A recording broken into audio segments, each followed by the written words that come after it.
El día de hoy quiero tratar un tema que increíblemente sigue siendo un tema controversial, a pesar de que ya han pasado más de 2000 años desde que Pablo escribió acerca de este tema en sus cartas, pero que sigue siendo controversial en la cultura cristiana. Y tiene que ver con el hecho de que en Cristo Jesús somos libres de la ley. Esto es algo que está claramente escrito en la palabra, en diferentes partes de la misma, pero especialmente en las cartas de Pablo, o principalmente en las cartas de Pablo. Y, por ejemplo, encontramos versículos como Romanos 6:14. Romanos 6:14 dice, porque el pecado no se enseñoreará de vosotros, pues no estáis bajo la ley, sino bajo la gracia. Claramente lo dice, no estamos bajo la ley. También en Romanos 10:4 dice, porque el fin de la ley es Cristo para justicia de todo aquel que cree. Romanos 10:4. El fin de la ley es Cristo. Eh, Muchos cristianos no tienen ni idea de que son libres de la ley. Siguen observando lo que pueden de la ley. De las 614 puntos de la ley de Moisés, 613, perdón, puntos de la ley de Moisés. Eh, Hay otros cristianos, muchos cristianos, que saben que son libres de la ley, pero dicen, Carlos, pero en realidad no somos libres de toda la ley. Somos libres de una parte de la ley, no de toda la ley. ¿A qué se refieren cuando dicen eso? Prácticamente la ley mosaica se puede dividir en tres partes. La ley ritual o ceremonial, que básicamente tiene que ver con la manera como el pueblo de Israel debía adorar a Dios. Eh, y cómo debía ofrecer sacrificios, holocaustos, ofrendas, etcétera. Cómo los sacerdotes debían servir primero en el tabernáculo y luego en el templo. Y dicen los que afirman, hay unos que dicen, esa parte somos libres de la ley porque la verdadera adoración está en Cristo, el verdadero sacrificio fue el sacrificio de Cristo en la cruz, tal y como dijo Juan el Bautista, Jesús es el Cordero de Dios que quita el pecado del mundo, el Cordero santo, sin mancha, perfecto, sin pecado. Perfecto. Luego tenemos la segunda parte de la ley, que es la ley civil, que se refiere básicamente a cosas que tienen que ver con la sanidad, no sanidad, sino con cosas de higiene, sanitarias y también de la relación de los ciudadanos, digámoslo así, del pueblo hebreo entre sí y lo que se debía hacer cuando alguien causaba algún tipo de pérdida o afrenta al prójimo. ¿Cuál era el castigo que debía hacerse? ¿Cómo debía restituir al prójimo si cometía este tipo de falta, etcétera, etcétera? Esa ley también somos libres porque básicamente hoy en día los cristianos estamos supuestos a obedecer las leyes de las naciones en la cual vivimos, siempre y cuando estas no vayan en contra de las leyes de Dios. Y por último, tenemos la tercera parte de la ley, que es la ley moral, y que básicamente se reduce a los 10 mandamientos, ¿no? Que tiene que ver con moralidad prácticamente. Y aquí es donde viene la controversia. Muchos cristianos dicen, somos libres de la ley, somos libres, en Cristo somos libres de la ley ceremonial y ritual, especialmente porque ya no hay templo donde adorar a Dios. Somos libres de la ley civil, pero no somos libres de la ley moral.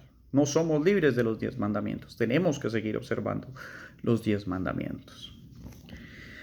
Sin embargo, me resulta curioso que muchos cristianos que creen así, que creen que todavía estamos bajo los 10 mandamientos y que inclusive en sus iglesias eh, generan series de sermones sobre los 10 mandamientos, eh, curiosamente no cumplen uno de los 10 mandamientos, que es el de observar el día de reposo, no el día domingo, sino el día sábado, porque ese es el día que, según la ley de Moisés, debe ser observado. Sin embargo, estos hermanos en la fe que creen que estamos todavía bajo los 10 mandamientos observan el día de reposo, pero el día domingo, y dicen el domingo es el día del Señor.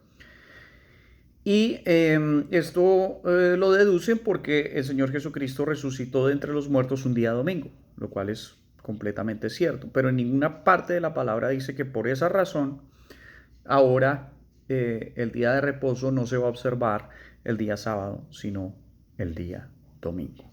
No hay ningún versículo que apoye esa versión y que lo diga de esa manera. Y bueno, ese mandamiento está claramente explicado en Éxodo 20, versículos 8 al 11. Voy a leer algunos de ellos. Dice: acuérdate del día de reposo para santificarlo. 6 días trabajarás y harás toda tu obra, mas el séptimo día es reposo para Jehová tu Dios. No hagas en él obra alguna, tú, ni tu hijo, ni tu hija, ni tu siervo, ni tu criada, ni tu bestia, ni tu extranjero que está dentro de tus puertas. ¿Cuándo se debe observar el día de reposo entonces? El séptimo día, que en la cultura hebrea y en otro tipo de culturas, el primer día de la semana no es el lunes, es el domingo, por lo tanto el séptimo día es el sábado. Repito, la palabra en el Nuevo Testamento acerca del día de reposo no dice que ahora el día de reposo se va a observar el domingo en vez del sábado. Todo lo contrario. Lo que dice el Nuevo Testamento acerca del día de reposo es que ahora somos libres de cualquier juicio que la gente nos haga acerca del día de reposo. Es decir, que ni siquiera tenemos que observar el día de reposo. Somos libres del día de reposo. Y si queremos observarlo, no hay un día específico en que lo debamos observar. Esto lo dice claramente Pablo en el libro de Colosenses, capítulo 2, versículos 16 y 17. Dice: por tanto, nadie os juzgue en comida o en bebida en cuanto a días de fiesta, luna nueva o días de reposo. Cuando dice días de reposo, se refiere al día sábado, al Shabbat.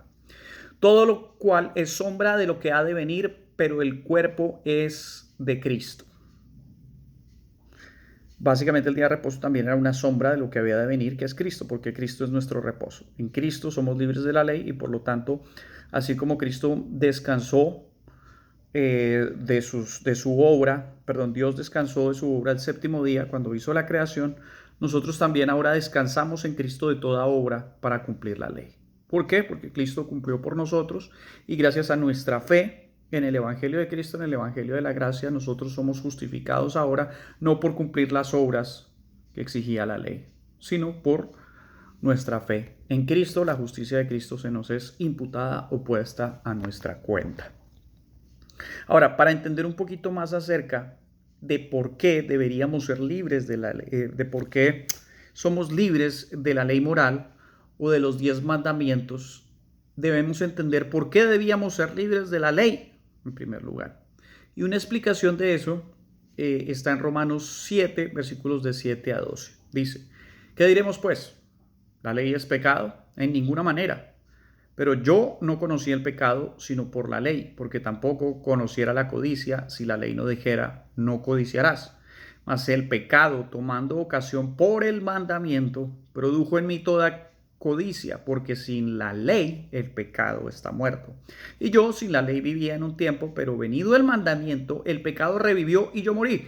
Y hallé que el mismo mandamiento que era para vida, a mí me resultó para muerte, porque el pecado, tomando ocasión por el mandamiento, me engañó y por él me mató, de manera que la ley a la verdad es santa y el mandamiento es santo, justo y bueno. ¿Qué está diciendo Pablo acá? Sí, la ley es justa, santa y buena, pero hay un problemita.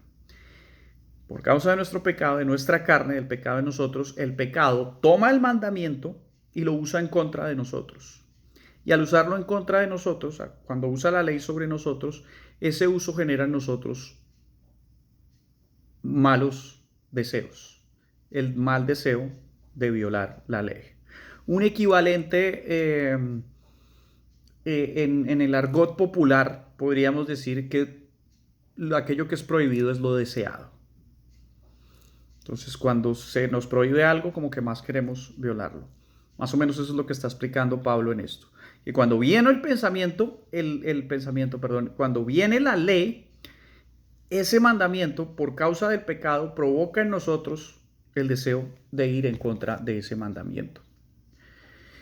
De una manera más clara lo especifica Pablo ahí mismo en Romanos 7, que es un versículo que habla, un capítulo que habla todo acerca de la ley. Y en el versículo 5 dice, porque mientras estábamos en la carne, las pasiones pecaminosas que eran por la ley obraban en nuestros miembros llevando fruto para muerte. Entonces, ¿qué es lo que nos causa la ley? Pasiones pecaminosas, que al final generan fruto para muerte. Otro versículo que confirma esto y que nos deja ver por qué debíamos ser libres de la ley, dice en 1 Corintios 15, 56 está este versículo, dice, el aguijón de la muerte es el pecado y el poder del pecado, la ley. El poder del pecado es la ley. Entonces, para quitarle el poder al pecado, ¿qué es lo que hizo Jesucristo? Quitar la ley. Porque aparte de la ley, el pecado está muerto. Y hasta aquí nos queda claro el por qué.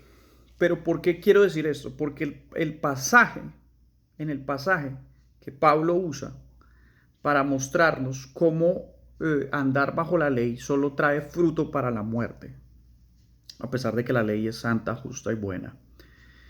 Es un método fallido para vivir una ley moral y por lo tanto debemos ser libres de la ley.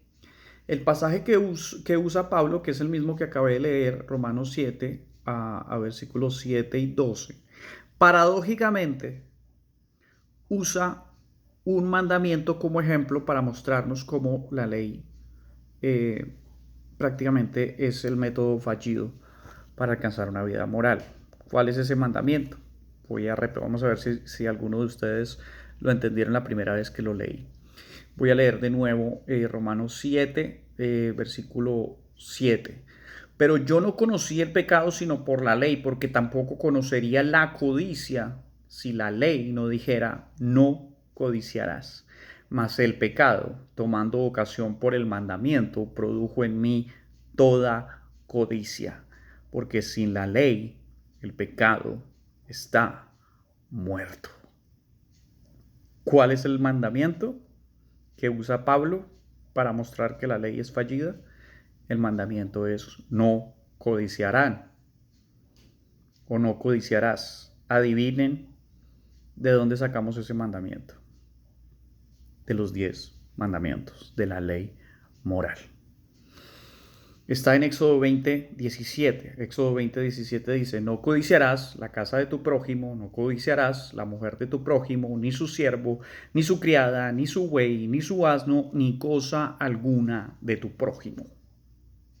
Esta es la prueba, reina, de que cuando la palabra dice que somos libres de la ley, que Cristo es el fin de la ley, cuando menciona la ley, se está refiriendo no solamente a la ley ritual y ceremonial que Dios le reveló a Moisés, no solamente a la ley civil, sino también a la ley moral, también a los 10 mandamientos. Alguien podría decir, Carlos, ¿qué estás diciendo? Que entonces, como estamos en Cristo y estamos libres de los 10 mandamientos de la ley moral, ¿que eso quiere decir que no debemos llevar una vida moral? La respuesta es no, por supuesto que no. La voluntad de Dios es que vivamos una vida irreprochable delante de Dios y delante de los hombres. Una ley moral, una ley moral, una vida moral, una vida justa. Pero el método no es a través de estar bajo la ley y de observar la ley. El método es otro. Espero pronto poder hacer un videito acerca de cuál es ese método. Va a ser el próximo videito que voy a hacer. Así que bueno, si les pareció esto interesante, por favor compártanlo, denle un like y suscríbanse a mi canal Carlos Gamboa. para que cuando salga el otro videito pues reciban notificación. Para eso obviamente tienen que darle, eh, presionar la campanita y modificar los settings de notificaciones. Y bueno, ahí verán el siguiente videito. Thank you. Bye.